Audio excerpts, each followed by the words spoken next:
Hello बेटा, welcome back. सबसे पहले नमस्कार आप लोगों को। आज मेरा जो टॉपिक स्टार्ट होने वाला है हमारा, मैंने आपको पहले बताया था, डिस्कस कर चुका हूं मैं आपको कि सबसे आखिरी में हम पढ़ेंगे history of trade and commerce in ancient India. Chapter number 1 जो हमारा नेचर ऑफ बिजनेस, ठीक है, वो लगभग हमारा खत्म हो चुका है। पूरा का पूरा मैं आपको करा चुका हूँ। बस इसमें 5% जो टॉपिक था हमारा रह गया था, वो यही टॉपिक था बेटा। आज हम उसको कवर करेंगे। तो अगर मैं बात करूं हिस्ट्री ऑफ ट्रेड, अगर हम बात करें हिस्ट्री ऑफ ट्रेड की, तो वास्को डी गामा आपको पता है, आप लोगों ने अपनी बुक्स में पढ़ा होगा, ठीक है। जब आप लोग छोटे होंगे 8 क्लास 9 क्लास में, तो उसमें बताते हैं कि वास्को डी गामा इंडिया में आए थे, ठीक है जी। और इंडिया का जो ट्रेडिंग रूट हम कह सकते हैं, जो खोज की थी वास्को डी गामा की थी कि इंडिया नाम की एक जगह है, ठीक है, वहां पे मोस्टली वो काले मिर्च का व्यापार करने आए थे, ठीक है। सबसे पहले उन्होंने हम कह सकते हैं काली मिर्च का व्यापार किया। उसके बाद जैसे जैसे उन्होंने बताया कि यहाँ पे कंट्री है, यहाँ पे माल बनता है, तो लोगों ने क्या करा, ट्रेडिंग सिस्टम क्या हुआ, ऑटोमेटिक स्टार्ट हुआ। तो अगर हम बात करें पहले एंशिएंट टाइम पे, जो हमारा ट्रेडिंग सिस्टम था, जो लोग व्यापार करते थे वो करते थे बार्टर सिस्टम पे बेस्ड। बट इस बार्टर सिस्टम होता क्या है, गुड्स के बदले गुड्स होने। जैसे मैं बात करूं हमारी बार्टर सिस्टम फॉलो होता है। फॉर एग्जांपल आपने देखा होगा ना, कपड़े वाले आते हैं, फेरी वाले आते हैं, हम क्या करते हैं, उनको अपने कपड़े देते हैं, उसके केस क्या करते हैं, हम उनसे कुछ सामान ले लेते हैं, ठीक है जी। तो बार्टर सिस्टम होता क्या है, गुड्स के बदले गुड्स को लेना, ठीक है, मतलब without the involvement of money. हम उनको पैसे नहीं देते, ठीक है जी, और ना उनसे वो पैसे की डिमांड करते हैं। हम क्या करेंगे, गुड्स के बदले क्या करेंगे, गुड्स देंगे। तो पहले क्या होता था मोस्टली, अगर हम बात करें गांव के अंदर, ठीक है, अभी भी होता है ऐसा, ठीक है जी, बहुत कम परसेंट में होता है। पर पहले जो सिस्टम था, वो पहले लोगों के पास पैसे नहीं थे, मनी नहीं थी, ठीक है। हर लोग क्या था, गरीब रेखा से नीचे थे, हर लोग, मतलब इतने ज्यादा कुछ ही लिमिटेड लोग थे जिनके पास पैसा था। पर आज के टाइम पे हर बंदे के पास पैसा है। आप चिली पोटैटो, चाउमीन, बर्गर, इन सब के लिए आपके पास पैसे हैं। पर अगर हम बात करें एंशिएंट टाइम पे, ये सब चीजें नहीं थी। और इतना पैसा, जैसे अभी आपको चेक पर्ची मिलती है, किसी को 1000 मिलती है, 500 मिलती है, उस टाइम पे तो लोग साल की इनकम में होती थी 1000-500 रुपए। हम बात करें तो एक बंदे की, नॉर्मल बंदे की, इंसान की 1000 रुपए एक साल की इनकम में होती थी, क्योंकि ट्रेडिंग उस टाइम पे बहुत मुश्किल था, ठीक है। मतलब व्यापार, हमारी इकोनॉमी सिविलाइज नहीं थी, अब हो चुकी है। तो बेसिकली बार्टर सिस्टम मैंने आपको बताकर डिस्कस कर रहा था। बार्टर सिस्टम वो इकोनॉमी होती है जिसको कहते हैं CC economy, community for community exchange economy, जहाँ पे गुड्स के बदले गुड्स को एक्सचेंज किया जाएगा। जैसे मान लो मेरे को लैपटॉप चाहिए, ठीक है जी, और जो बंदा को लैपटॉप देगा, ठीक है, उसको मतलब गेहूं चाहिए, ठीक है जी। मैं किसान था, ठीक है, मेरा बेटा था, उसको लैपटॉप चाहिए स्टडी के लिए। तो मैंने बोला यार ऐसा है कि मेरे को ना लैपटॉप चाहिए। कह रहा हाँ ठीक है, ऐसा था, मेरा बेटा इंजीनियर है, वो लैपटॉप डिजाइन करता है, तेरे को दे दूंगा। मैंने कहा ठीक है। उसने क्या करा, मेरे को एक लैपटॉप दे दिया, जो मैंने अपने बेटे को हैंड ओवर कर दिया, ले बेटा तुम एंजॉय कर, अपनी पढ़ाई कर। उसके अगेंस्ट में बोला यार मेरे को अनाज चाहिए। मैंने कहा ठीक है, कितना? तो मैंने इतने ही अमाउंट का, इक्विवेलेंट अमाउंट का क्या करा, उसको अनाज दे दिया, अनाज दे दिया, ठीक है, गेहूं दे दिया या राइस दे दिए, कुछ भी दे दिए, दालें दे दी, पल्सेस दे दी, कुछ भी दे दिया अल्टीमेटली। तो अल्टीमेटली यहाँ पे हुआ क्या, ट्रेड हुआ। This is kind of barter exchange या बार्टर सिस्टम। और हमारा हम बात करें तो हमारा इंडिया में जो हम ट्रेड पैटर्न हम बात करते हैं, वो था हमारा indigenous banking system. History time पे हमारा हम बात करें, ठीक है, पुराने टाइम पे जो हमारा ट्रेडिंग सिस्टम था, वो था हमारा इंडिजियस बैंकिंग सिस्टम। इसका मतलब स्वदेशी, ठीक है जी। इसका मतलब कि हम लोग क्या कर रहे हैं, जो भी हमारा पैटर्न था वही था। हमने यहाँ पैटर्न यूज नहीं करते थे, सिर्फ ओनली मेटल कॉइंस को ही यूज किया जाता था और the medium of exchange. Coins क्यों आए, देखो सिंपल सी बात है बेटा, कॉइंस इसलिए आए, जैसे बार्टर सिस्टम में प्रॉब्लम आती थी। जैसे मान लो कि मुझे हमेशा ऐसा लगता था कि मैंने क्या करा, उसको गुड्स ज्यादा दे दिए और उसने क्या करा, मुझे गुड्स कम दिए, ठीक है। जैसे मान लो कि मैंने गन्ने का प्रोडक्शन था, मेरी गन्ने की फार्मिंग थी, मैंने किसी बंदे को गन्ना दे दिया, मान लो मैंने उसको 100 टन गन्ना दिया, ठीक है जी। अब उसके अकॉर्डिंगली मेरे को उसकी इक्विवेलेंट अमाउंट में मान लो 300 टन गेहूं मिला।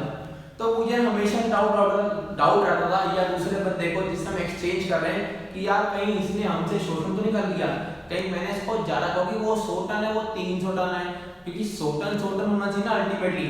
तो कभी कभार प्रॉब्लम्स आती थी, तो इसलिए हमारी इकोनॉमी के अंदर कॉइंस को यूज करना है कि यार ऐसा है कि गुड्स नहीं देंगे, आप अपने रेट का भाव लगाओ, आप अपना माल दो और हमसे पैसे दो, और जो हमसे मेरे को माल लेना है आपको उसका रेट लगाओ और मेरे को पैसे दो, मेरा माल लो, सीधी सी बात है। तो हम कह सकते हैं कि उस टाइम पे जो हमारा ट्रेडिंग सिस्टम था, ठीक है, वो क्या था, इंडिजियस बैंकिंग सिस्टम। उस टाइम पे हम बात करें तो लोग हमारे इंडिया के अंदर जो कह सकते हैं, ठीक है, जो लालास कह सकते हैं उस टाइम होते थे, ठीक है, जो अमीर लोग होते थे, ठीक है, वो लोग क्या करते थे, ट्रेडिंग सिस्टम करते थे, लोगों को उधार देते थे और ब्याज पे पैसा कमाते थे अल्टीमेटली, ठीक है जी। तो हम बात करें हमारे इंडिया का, सबसे पहले हम बात करते हैं ट्रेडिंग पैटर्न। तो अगर मैं बात करता हूँ, ये हमारा मान लो इस तरह से इंडिया है, ठीक है, तो ये जो है जैसे यहाँ पे ट्रेड हो रहा है, एक डिफरेंट डिफरेंट कंट्री से हमारा माल जा रहा है, इजिप्ट भी जा रहा है, ठीक है, ऑस्ट्रेलिया भी जा रहा है, अमेरिका भी जा रहा है, तो या मान लो पर्शियन, इराक, ईरान जा रहा है, तो इन जगह में जो माल जाता है this is kind of sea route, ये हमारा क्या था, सी रूट था। तो सी रूट क्या कहते हैं, मैरीटाइम, क्या कहते हैं, मैरीटाइम सिल्क रूट। ये हमारा एक रूट था जिसके तहत हम लोग क्या करते हैं, ट्रेड करते थे बाय सी रूट।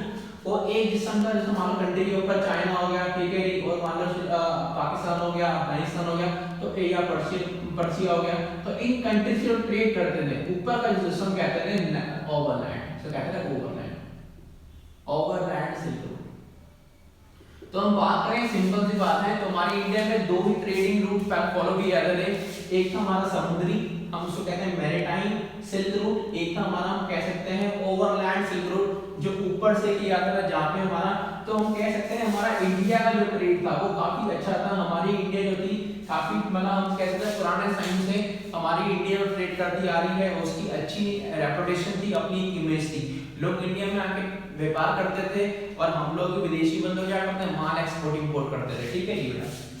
इसको बेटा मैं मिटा रहा हूं ताकि कंफ्यूजन ना हो आप लोगों को, ठीक है जी। तो एक चीज ध्यान रखना कि हमारे पास जो सी रूट थे दो थे, एक था मैरीटाइम सी रूट, ठीक है जी, और एक हमारा था ओवरलैंड सिल्क रूट, ठीक है बेटा, दो रूट थे। अगर हम बात करें तो Indian banking system, this is an advent of banking, ये कह रहे हैं कि हम बात करेंगे कि हमारा बैंकिंग सिस्टम था जो इंट्रोड्यूस किया गया था, जिसके अंदर हम कॉइन्स को यूज करते थे, इसको यूज करते थे कॉइन्स को, metallic coins, and introduction of metallic currencies in the economic activity. तो जो भी इकोनॉमिक एक्टिविटी होती थी, जो भी व्यापार करते थे, जो भी हम ट्रेड करते थे, उसके अंदर हम लोगों ने क्या करा, कॉइन्स को यूज करना स्टार्ट करा, ठीक है, इसको कॉइन्स को। तो जब कॉइन्स को यूज करना स्टार्ट करा तो जिन लोगों के पास पैसे होते थे वो तो ट्रेड कर लेते थे ऑन द स्पॉट, पर लेकिन हमारी इकोनॉमी में कई ऐसे लोग थे जो उधार पे काम करते थे, उनके पास पैसा नहीं होता था। तो उस टाइम पे हम कह सकते हैं कई सारे इंस्ट्रूमेंट थे जो लॉन्च किए गए थे, या किए थे, उसमें हुंडीज कहते हैं, ठीक है, या हम कह सकते हैं चिट्टी, ये दो तरह के हम कह सकते हैं इंस्ट्रूमेंट्स होते थे जो लोगों को हम कह सकते थे दिए जाते थे, ताकि लोग जो हैं वो व्यापार कर सकें, ठीक है, ट्रेड कर सकें on the basis of time के अकॉर्डिंगली। इस 3 मंथ्स के पेमेंट दे देंगे, 4 मंथ्स के बाद पेमेंट दे देंगे। जैसे आज के में अगर आपको बैंक लेना, जैसा लेटर ऑफ क्रेडिट होता है ना, उसी तरह से हम, या बिल ऑफ एक्सचेंज होता है, उसी तरह से हम लोग नाम चेंज हो गए, पर लेकिन इनके जो वर्किंग थी, उनका जो प्रिंसिपल, जिस प्रिंसिपल वो काम करते थे वो बेटा सेम ही होते थे, इसी तरह से। एंड गेन द मोमेंटम, ये कह रहे हैं हमारी इंडिया के अंदर जो मोमेंटम आया, देखो अगर हम बात करते हैं मोमेंटम मतलब गति कैसे आई, तो इंडिया में जो ट्रेडिंग पैटर्न का जो ग्रोथ आई वो आई किससे, हम कह सकते हैं कॉइन से। जब हमारी इकोनॉमी के अंदर मेटल का या कॉइन्स का यूज बढ़ा, कैसे, जैसे हम बात करते हैं बार्टर सिस्टम, ठीक है जी। तो बार्टर सिस्टम में होता है क्या, इनकन्वीनियंस। सबसे पहले होता है क्या, आपको दो बंदे ढूंढने पड़ेंगे, आपस में दो बंदे ढूंढने पड़ेंगे, ठीक है, जिसको आपस में एक दूसरे को सही हो।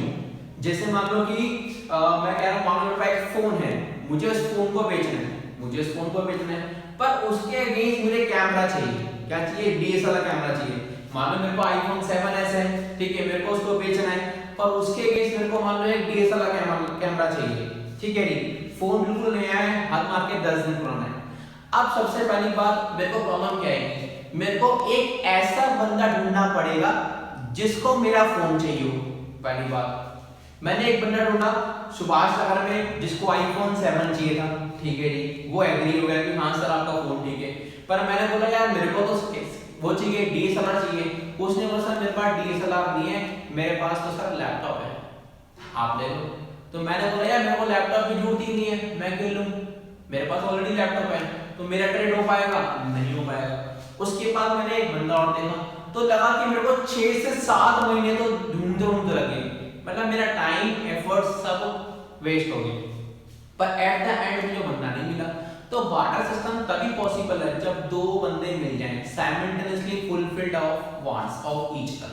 अगर दोनों की वांट्स आपस में फुलफिल होगी तो ही ट्रेड होगा, तो पहले मोस्टली जो ट्रेड होता था वो इसी कारण से नहीं हो पाता था, तो हमें पहले बंदे ढूंढने पड़ते थे, अगर बंदे मिल जाते थे तो ये प्रॉब्लम आती थी डिविजिबिलिटी की, ठीक है। वो हम लोग बात करेंगे बार्टर सिस्टम के अंदर। अल्टीमेटली ज्यादा डीप में जाने की जरूरत नहीं है, पर ये मान लो कि प्रॉब्लम्स आती थी। पर लेकिन जब जैसे मनी का इन्वॉल्वमेंट यूज हुआ, अब मान लो मनी आ गया, तो मैंने कहा ठीक है आपको मेरा आईफोन चाहिए, लो जी सर 40,000 रुपए का, उसने मुझे 40,000 रुपए दिए।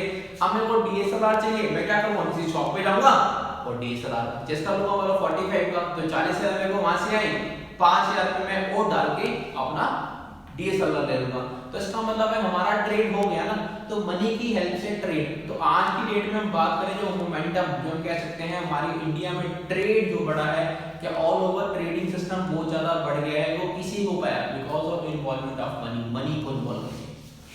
प्रॉपर उस टाइम पे हम बात करें, ठीक है, तो हम कह सकते हैं जिस टाइम पे हम जो लालास होते थे, जो हम कह सकते हैं एंशिएंट टाइम पे लोगों को लोन देते थे या उनको पैसे कर्ज देते थे, कैश देते थे। जैसे किसी के पास कोई गोल्ड की चीज पड़ी है, किसी के कोई सिल्वर पड़ी है, किसी के कोई जमीन पड़ी है, तो वो लोग क्या करते थे, अपनी जमीन वमीन जो किसान लोग होते थे या जिनको नीड है, वो लोग क्या करते थे, उसको गिरवी रखते थे और क्या करते थे, वहां से पैसा ले लेते थे।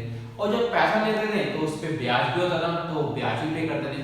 तो उस टाइम ट्रेडिंग को थोड़ा और फ्रूटफुल बनाने के लिए कई सारे इंस्ट्रूमेंट जैसे बिल ऑफ एक्सचेंज यूज किया जाता है, ठीक है, या लेटर ऑफ ट्रेड यूज किया जाता है। तो उसी टाइम से उस टाइम पे जो हमारे फाइनेंशियल इंस्ट्रूमेंट थे जो यूज किया था, वो किया था हुंडी और चिट्ठी। तो हुंडी और चिट्ठी इंस्ट्रूमेंट है जिनको यूज किया जाता था एंशिएंट टाइम पे ट्रेड करने के लिए, ठीक है जी। अब बात करते हैं हुंडी और चिट्ठी होता क्या है।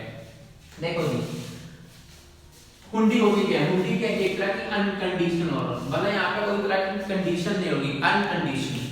मतलब भाई मैंने एक इंस्ट्रूमेंट दिया आपको, जैसे चेक होता है ना, cheque is kind of a bill of exchange, negotiable instrument आपको दे दिया। मान लो आपके चेक पे था, उस पर कोई कंडीशन नहीं है, क्योंकि मैंने आपसे मान लिया 10 लाख रुपए का, तो मैं आपको 10 लाख रुपए की पेमेंट कर रहा हूँ, तो यहाँ पे कोई तरह की कंडीशंस नहीं है, सीधी सी बात है। तो यहाँ पे मैंने क्या करा, साइन करा, और मैं क्या कर रहा हूँ, आपको प्रॉमिस कर रहा हूँ कि मैं आपको 10 लाख रुपए दूंगा। किस चीज के, क्योंकि मैंने आपसे 10 लाख रुपए का माल परचेज करा है। तो उसी टाइम पे हम कह सकते हैं, ठीक है, सिर्फ नाम चेंज हो गया है पर लेकिन प्रिंसिपल्स वही हैं, उसी प्रिंसिपल के बेस वो काम कर रहे हैं, ठीक है जी। तो ये क्या थे, हुंडीज होती क्या थी या चिट्ठी। Hundis are the unconditional orders जो राइटिंग मेड बाय, जो एक बंदे के द्वारा लिखा जाता था, साइन किया जाता था डायरेक्टली टू एड्रेस, दूसरे बंदे को।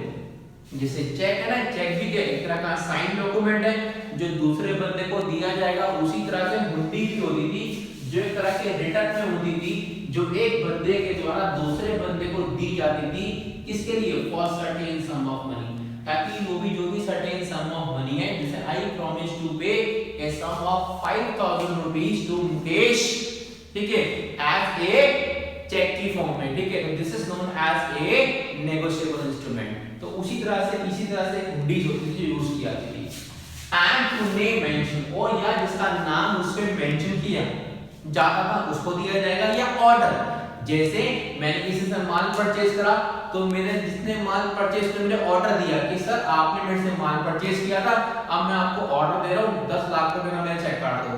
तो चेक जो है या तो मैं अपनी इच्छा से दूंगा, ठीक है, या ऑर्डर जब बंदा मेरे से डिमांड करेगा। जैसे मान लो कि मेरी गवर्नमेंट जॉब है, तो गवर्नमेंट ने बोला यार कोविड-19 सिचुएशन चल रही है, ठीक है, ऑल ओवर, तो आपको इतना पैसा राज्य कोष में देना पड़ेगा, गवर्नमेंट का ऑर्डर है, तो मेरे को चेक काट में देना पड़ेगा। इसका मतलब बाय ऑर्डर, जब कोई बंदा हमसे डिमांड करता है तभी हम क्या करते हैं, उसको चेक काट के देते हैं, ठीक है जी। और कोई बंदा अगर कैश में पेमेंट लेगा तो हम क्या करेंगे, उसको कैश की फॉर्म में पेमेंट दे देंगे। तो यही हम कह सकते हैं हमारा इंडिया में सिस्टम था, इंडियन बैंकिंग सिस्टम था, मेटल कॉइंस को यूज किया था, और इंस्ट्रूमेंट जो थे वो हुंडी और चिट्ठी यूज किए जाते थे एंशिएंट टाइम पे।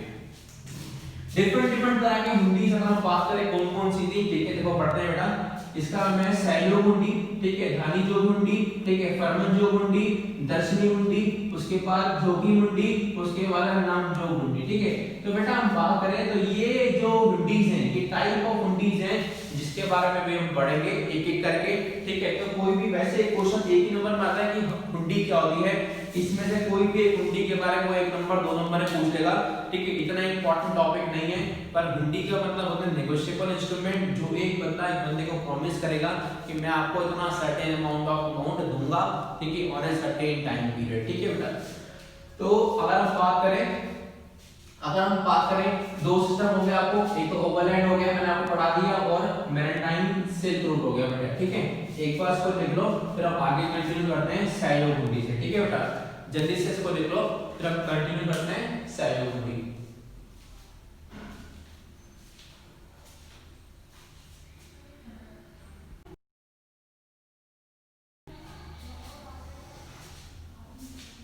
देखो बेटा स्टार्ट करते हैं सैयो हुंडी से। सैयो हुंडी क्या होती है? ये एक तरह की हुंडी होती थी जो ड्रॉ की जाती थी एक मर्चेंट के द्वारा, जैसे ड्रॉयर। दो बंदे होते हैं, एक होता है ड्रॉयर, एक ड्रॉई और एक पेई, ठीक है। तो हम बात कर सकते हैं अल्टीमेटली, जैसे मान लो मैंने एक चेक बना के दिया, तो मैं कौन हो गया? ड्रॉयर। रमेश के नाम पे बना के दिया, तो वो कौन हो गया? ड्रॉई।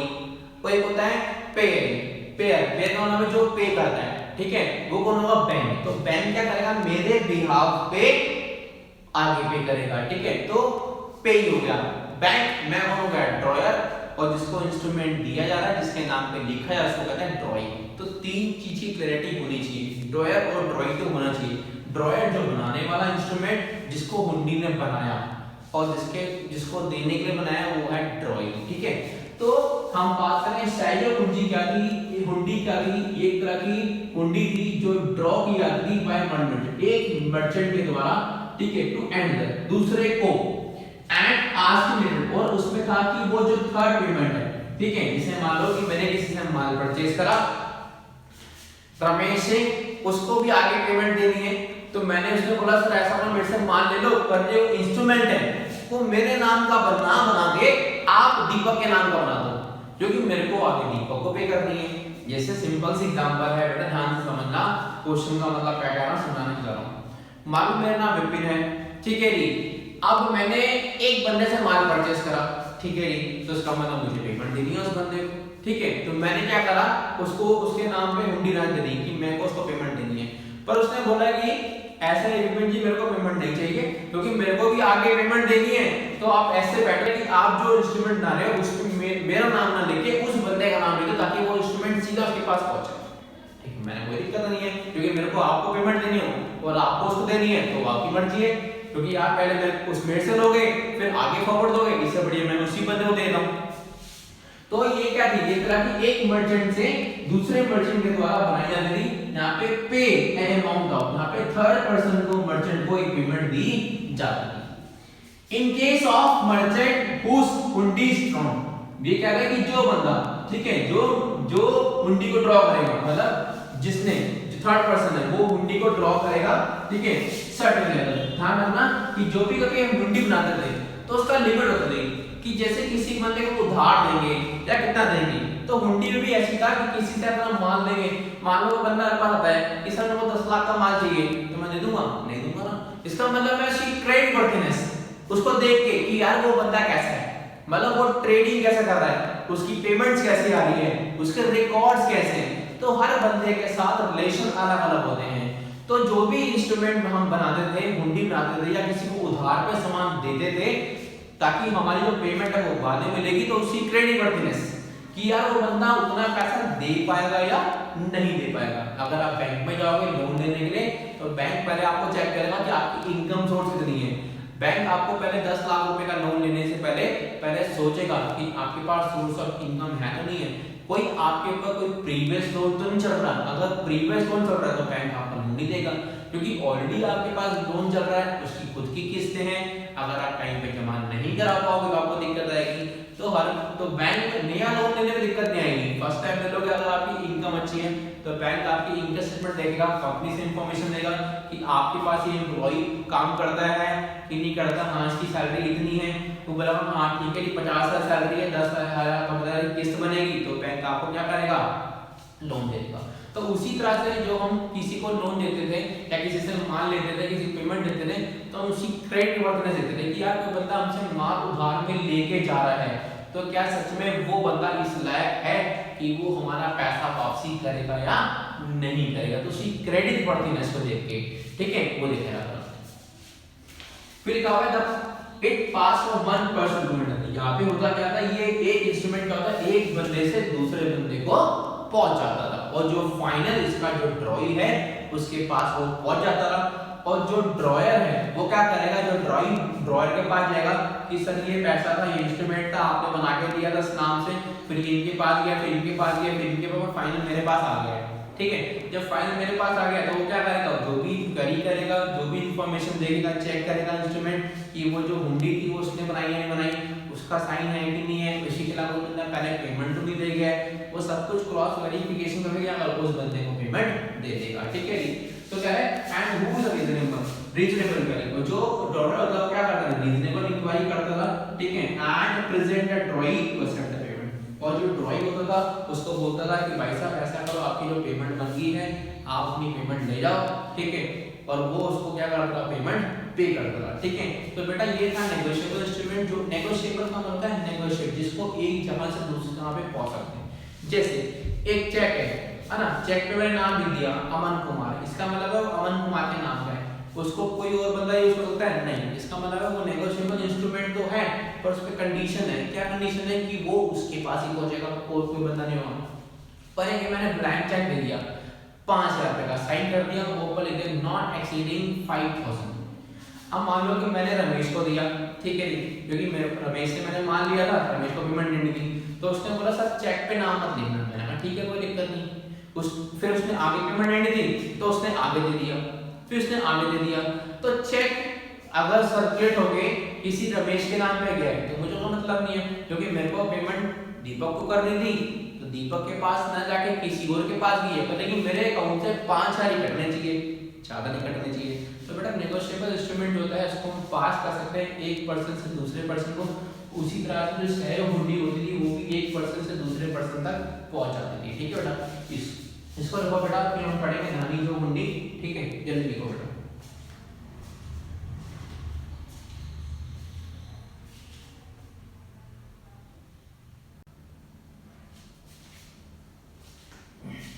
देखो बेटा नेक्स्ट टाइप की हुंडी लिखी आपके सामने, धानी जो हुंडी, ये भी क्या है, ये भी का इंस्ट्रूमेंट होता था जहाँ पे बियरर, व्हाट इज बियरर, एक सम ऑफ मनी, जहाँ पे बंदा एक बंदे को प्रॉमिस कर रहा है कि मैं इतने पैसे आपको दूंगा, या हु इज होल्डर, जिसके पास हुंडी होगी। मैंने इंस्ट्रूमेंट लिखा कि यार जो उसका होल्डर होगा, जिसके पास ये हुंडी पहुंचेगी, जिस पे नाम नहीं होगा पर लेकिन जिसके पास एट द एंड जो हुंडी होगी, जिसके पास हुंडी होल्ड होगी, मैं उसको अमाउंट पे करूंगा। तो यहाँ पे वही था, इस तरह के इंस्ट्रूमेंट था, हुंडी थी, जहाँ पे एक नेगोशिएबल इंस्ट्रूमेंट, जहाँ पे उसका नाम बियरर है, सम ऑफ मनी, वही जो अमाउंट होता था लिखा होता था, या जिसके पास जिसके नाम पे बना के दिए उसके नाम पे, या जो उस हुंडी को क्या करेगा, होल्ड करेगा, उसी को वो हुंडी दी जाएगी, ठीक है बेटा, उसको अमाउंट दिया जाएगा। व्हाट इज परमान जो hundi, this is similar to cheque, दूसरा का चेक के तरह होता था, चेक ऑन डिमांड, या तो हम चेक क्या करते हैं, ऑन डिमांड देते हैं, कोई बंदा में ऑर्डर करता है तो भाई हमारा चेक दे दो भाई, ठीक है वो दे दो, या हम क्या करेंगे, डिमांड करेंगे कि भाई वो बंदा हमसे डिमांड कर रहा है सर मेरी पेमेंट दे दो प्लीज, ठीक है मैं उसको चेक काट दूंगा। तो ये भी करता है, जैसे सिमिलर टू चेक, जिसे हम चेक पे करते हैं, उसी तरह से परमान जो हुंडी होती थी, जहाँ पे ऑर्डर, जहाँ पे एक बंदे को ऑर्डर होता है, जैसे मतलब बैंक को ऑर्डर दिया कि सर इस नाम के बंदे के को चेक दे देना या उसको पेमेंट दे देना, तो बैंक जैसे मान लो मैंने चेक काट दिया, तो चेक का मतलब मैंने बैंक को ऑर्डर दिया है कि सर इसके अमाउंट में, इस नाम के इस बंदे अकाउंट में इतना अमाउंट ट्रांसफर हो जाना चाहिए। बैंक हमें बार बार कॉल नहीं करेगा कि सर आपका एक चेक आया है, सर आपका चेक आया नहीं, क्योंकि बैंक के पास इतना काम नहीं होता है, बैंक वगैरह नहीं है। तो आपने एक बार चेक काट दिया, अगर आपकी पासबुक खो गई है, किसी बंदे ने चेक काट के अगर पेमेंट पैसे निकाली है सेल्फ से, तो बैंक उसके जिम्मेवार नहीं है, आप जिम्मेवार हो। आपको बैंक में जाके पहले अपने स्टॉप पेमेंट्स के ऑप्शन सारे क्लोज करने पड़ेंगे कि सर मेरा एटीएम खो गया है, मेरा बैंक अकाउंट डिटेल्स कुछ खो गई है, कोई बंदा चेकबुक खो गई है, ताकि आप स्टॉप पेमेंट मतलब आपके अलावा और कोई पेमेंट नहीं निकाल सकता। या जिसका नाम मेंशन होगा, जिसे चेक पे होता है ना रमेश कुमार, इसका नाम है रमेश कुमार के नाम पे चेक जाएगा तो उसके जाएगा, या और ऑर्डर, या जो बंदा ऑर्डर करेगा या उसको चेक काट दो, उसका 10 लाख रुपए का उसका ऑर्डर आया है, परचेस ऑर्डर आया है, उसका अमाउंट दे दो, तो ऑन ऑर्डर भी क्या करेंगे, उस बंदे को चेक काट के दे देंगे। तो प्रथमा जो हुंडी हुई थी जो सिमिलर टू चेक थी, जो हम एक बंदे को देते थे या इसका नाम मेंशन है उसको, या ऑन ऑर्डर। उसके बाद Darshani hundi, this is similar to demand bill. ये क्या है, अब बिल होता है कि भाई मेरा डिमांड बिल है, डिमांड बिल है, देखो आप मैं आपसे इतना डिमांड कर रहा हूँ कि मेरे को आपसे 5 लाख रुपए लेने हैं क्योंकि मैंने आपको एक बिल दिया था, ये काम किया था, इसके लिए मेरी पेमेंट बनती है, आप मेरे को देते हैं। तो this is kind of similar to demand bill, ठीक है, on paper on sight need, this is need to present. यहाँ पे कह रहा है कि जब हम पेमेंट देंगे तो आपका रीजनेबल टाइम देते हैं, जैसे 15 डेज के अंदर पेमेंट देना, 10 डेज के अंदर पेमेंट देना। तो यहाँ पे जो भी होता था इंस्ट्रूमेंट के अंदर जैसे हम किसी बंदे को देते थे तो उसमें होता था कि विदिन 10 डेज, तो 10 दिन के अंदर या 5 दिन के अंदर जो भी टाइम उस पर लिखा होता था, ठीक है, उतने टाइम के अंदर हमें उनको पेमेंट करनी होती थी और उस बंदे को भी उतने दिन पे पेमेंट रिसीव करनी पड़ती थी। तो बेटा ये था हमारा दर्शनी हुंडी, उसके बाद था हमारा कर्मन जो हुंडी, उसके बाद था दानी जो हुंडी, ठीक है बेटा, ये तीनों लिखो। उसके बेटा नेक्स्ट टॉपिक करते हैं, नेक्स्ट हुंडी पढ़ते हैं।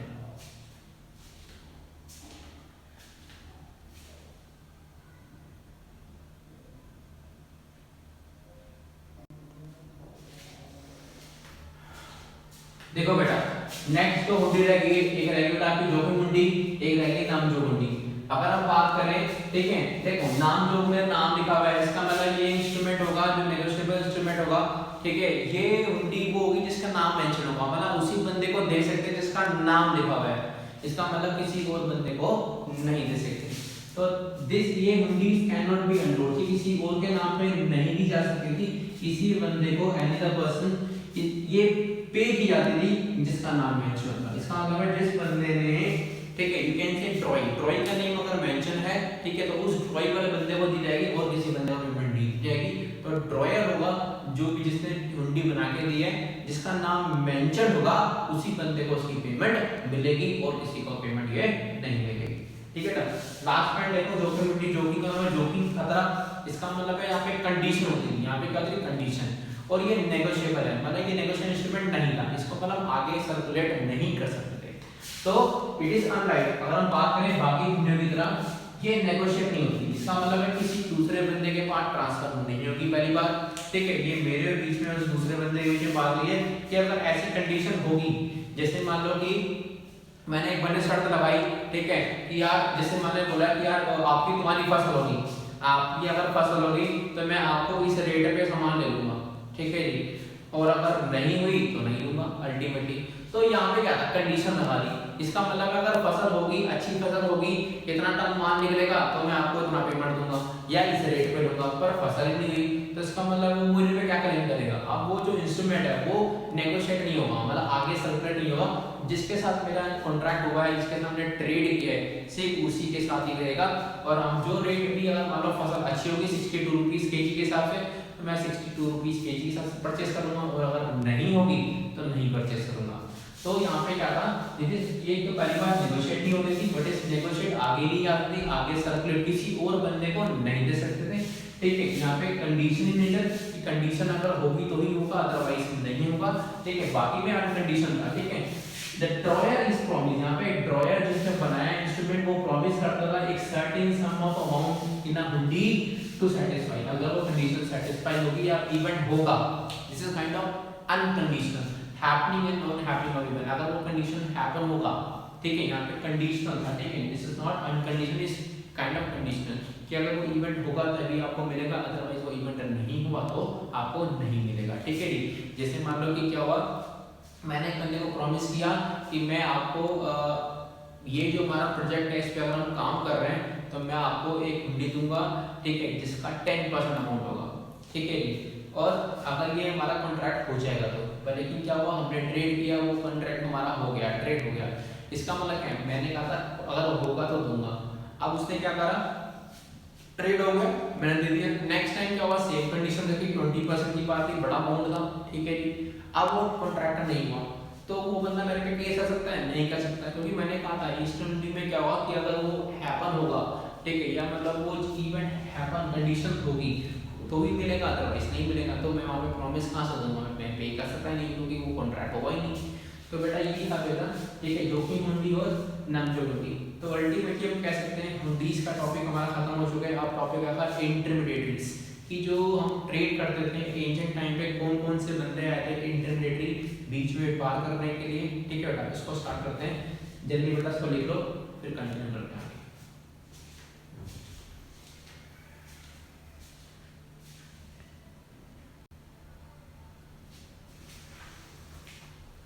देखो बेटा नेक्स्ट पॉइंट क्या है, rise of intermediary. What is intermediary बिचौलिए। ये कह रहे हैं हर ट्रेड के अंदर, ये कह रहे हैं जिस हिसाब से हमारा ट्रेड बनने लगा या व्यापार होने लगा, तो जितने भी सेठ होते थे या जो लालास होते थे जिनके पास पैसा होता था, तो ये क्या करती है उनके इंटरमीडिएटरीज। ठीक है, ये क्या करते थे फाइनेंशियल सपोर्ट्स। जैसे मान लो कोई मैन्युफैक्चर है, ठीक, ये क्या करते थे ऑर्डर्स लेते थे। जैसे कोई खाद का बंदा आया, उसने ऑर्डर लिखा है मुझे ये सामान चाहिए, उससे पेमेंट पकड़ी, फिर क्या करिए मैन्युफैक्चरर्स को क्या करते हैं एडवांस पेमेंट देते थे। ठीक है, ताकि मैन्युफैक्चर क्या करे माल को बना के इनको दे। ठीक है जी, तो बेसिकली दे डेवलपमेंट, ये कह रहा है कि हम बात करें डेवलपमेंट ऑफ ट्रेड, ट्रेड के डेवलपमेंट के लिए हमें जरूरी था कि जो बीच के इंटरमीडिएटरीज हैं, ठीक है, उनकी मॉडल बनाई जाए, जिसपे हम कह सकते हैं एजेंट भी होते थे, होलसेलर्स भी होते थे और रिटेल ट्रेडर्स भी होते थे, जो क्या करते रहे ट्रेड को हम बड़े पैमाने पे करते रहे। ठीक है, इसमें कई सारे कमीशन एजेंट भी होते थे, ठीक है, जिनको पुराने टाइम पे कमीशन एजेंट कहते थे, ब्रोकर कहते थे या डिस्ट्रीब्यूटर कहते थे। तो बेसिकली क्या करते हैं, जितने भी माल एक्सपोर्ट इंपोर्ट कर रहे हैं डिफरेंट कंट्री से, जो बाहर के बंदे आ रहे हैं ट्रेड करने के लिए, व्यापार करने के लिए, तो ये उनको फाइनेंशियल सर्विसेज देते थे और बेसिक इंफॉर्मेशन देते थे कि कौन सा प्रोडक्ट मार्केट में चल रहा है, क्या नहीं चल रहा है। डिफरेंट जो इंडस्ट्री से माल आता था उनको भी होल्ड करते थे, अपने पास रखते थे अपने गोडाउन्स में। वे फर्दर जैसे आज में जो होलसेलर रिटेलर काम कर रहे हैं, उसी तरह से पहले भी वो काम करते थे, पर लेकिन पहले इनको सेठ कहते थे, ठीक है, या लालास कहते थे। ठीक है, जो हम कह सकते हैं पुराने टाइम पे दे प्रोवाइडिंग फाइनेंशियल सपोर्ट। ये क्या करते हैं मैन्युफैक्चरर क्या करता था, इनको सपोर्ट सर्विस देते थे, फाइनेंशियल सर्विस, और हर तरह के रिस्क को क्या करते थे कवर करते थे। ठीक है, कोशिश करते थे कि जो रिस्क है वो अपने पास रखें। ठीक है, और लोग क्या करते थे इनसे व्यापार करते थे या अपने छोटे कस्टमर जो रिटेलर्स होते थे उनको भी ये माल बेचते थे और अपना प्रॉफिट कमाते थे। तो बेटा ये था हमारा rise of intermediary in the ancient time. उसके बाद हम पढ़ते हैं नेक्स्ट टॉपिक, जल्दी बेटा इसको लिखो फिर आप आगे करते हैं।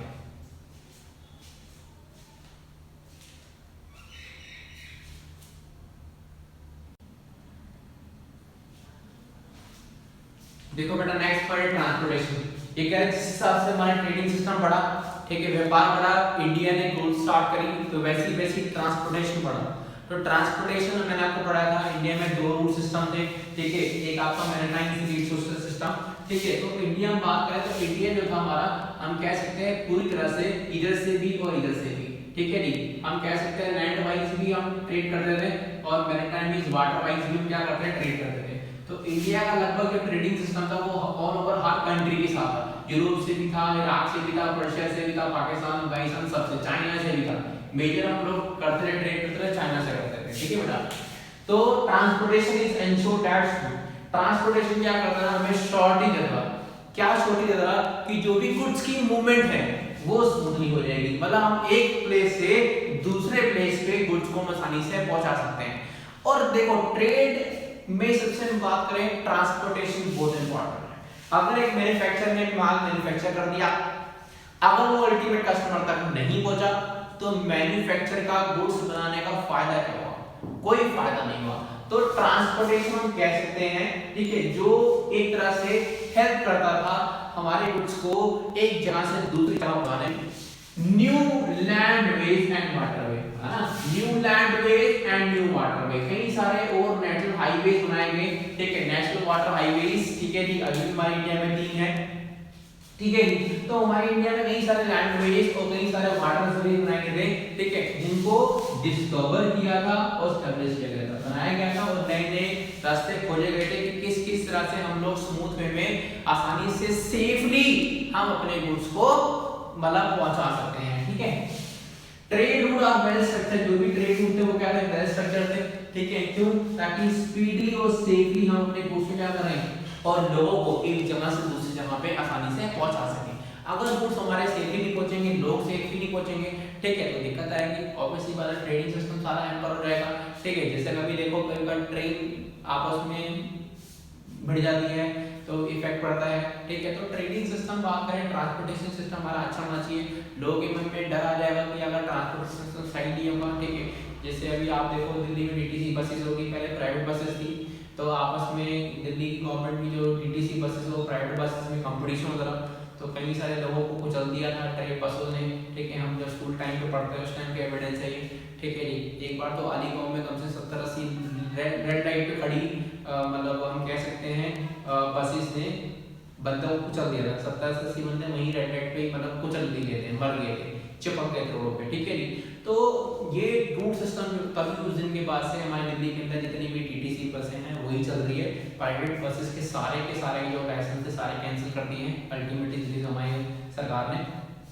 तो ट्रांसपोर्टेशन सिस्टम बिल्कुल सेफ होना चाहिए ताकि हम भी अपने सामान से एक जगह से दूसरी जगह पे आसानी से पहुंचे, ताकि हमें कोई तरह की दिक्कत ना हो और हमारे गुड्स भी जो है सेफली पहुंचे। अगर हमारे गुड्स डिस्ट्रॉय होकर पहुंचेंगे तो उसका फायदा क्या है, क्योंकि डिस्ट्रॉय गुड्स मार्केट में बिकेंगे नहीं और उससे हमारी कॉस्ट भी खड़ी हो जाएगी और हमारा लॉस भी है, ठीक है बेटा। जल्दी से बोले ट्रांसपोर्टेशन सिस्टम, उसके बाद आगे टॉपिक पढ़ते हैं जो रिमेनिंग पोर्शन है, ठीक है। हमारा 2 पॉइंट्स हो रहेगा बेटा, फिर उसके बाद history of trade and commerce of trade, ये सब कुछ खत्म हो जाएगा बेटा। देखो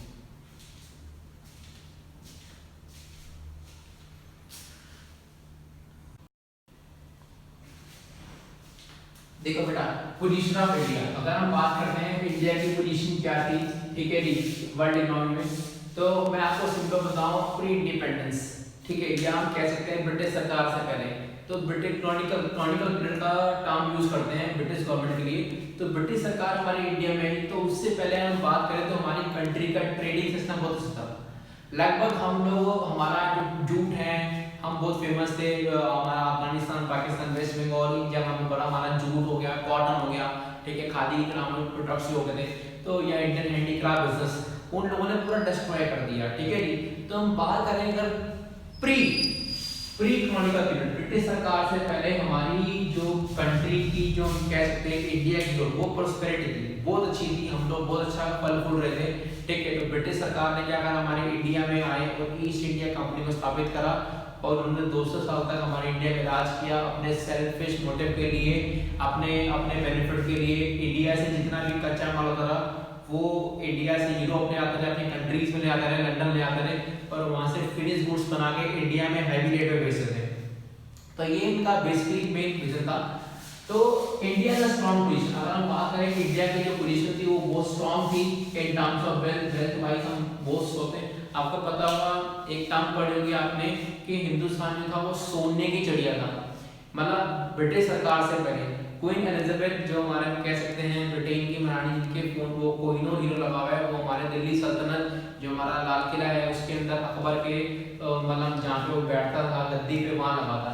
तो जब ये लोग यहाँ से गए आगरा में, देखो कहीं वो किला है उसमें अभी भी दिखा गया कि पत्थर से निकाल के ले गए, मतलब जितना भी हमारी वेल्थ थी सारी की सारी ये लोग निचोड़ के ले गए थे और हमारी इंडिया को पूरी तरह से इन्होंने खोखला कर दिया था।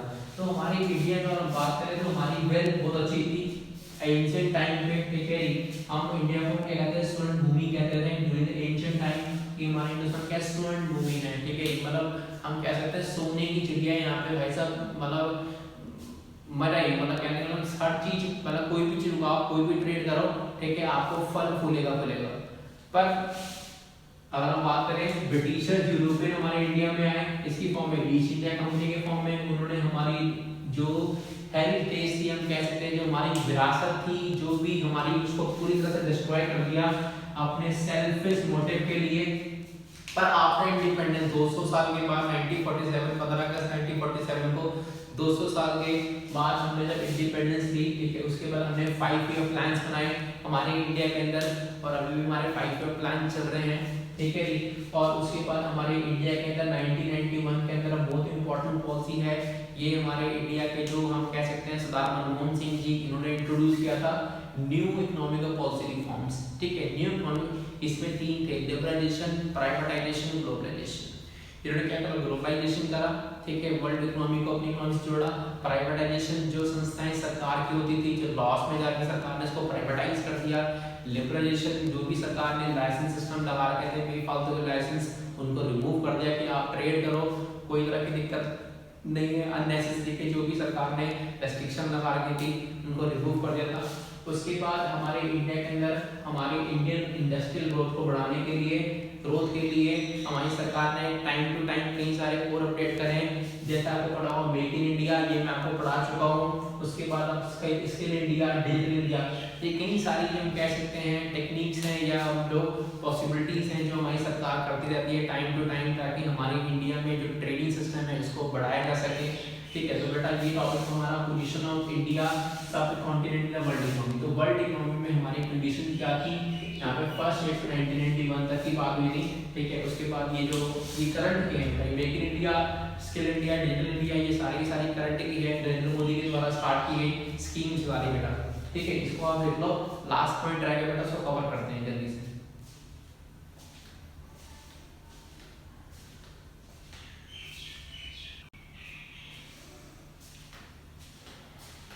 उसके बाद लास्ट टॉपिक रहेगा ट्रेडिंग कम्युनिटीज एंड स्ट्रेंथ।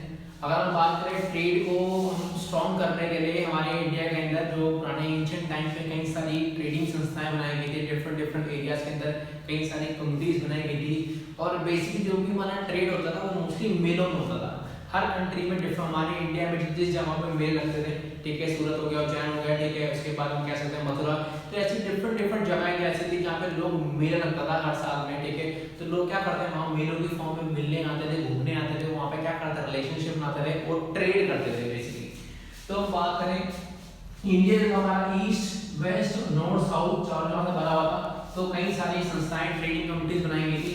जैसे हम बात करें ऑल ओवर, जैसे पंजाबी एंड मुल्तानी बने थे नॉर्थ इंडिया में ट्रेड करते थे। उसके बाद महाजन थे जो वेस्ट इंडिया में ट्रेड करते थे। ठीक है, चट थे जो साउथ इंडिया में करते थे और भट्ट थे वो ईस्ट इंडिया में। और हम कह सकते हैं इंडिया जो था चारों तरफ से क्या करता है, ट्रेडिंग सिस्टम में बढ़ गया था। अब लोग क्या करें, ट्रेडिंग होना स्टार्ट हो गया। हर कंट्री ने, हर लोगों ने अपनी अपनी कम्युनिटी आइडेंटिफाई कर ली और लोगों ने क्या करा, अपना ट्रेडिंग सिस्टम करना स्टार्ट कर दिया। तो हम बात करें नीचे से कोस्टल रीजन से होता था, समुद्री पानी से होता था, और हम बात करें ऊपर से तो लोग जो लैंड एरियाज होते थे उनके थ्रू भी क्या कर रहे, डिफरेंट कंट्रीज में जाके ट्रेड करते थे। लोगों का आना जाना स्टार्ट हो गया with the help of transportation.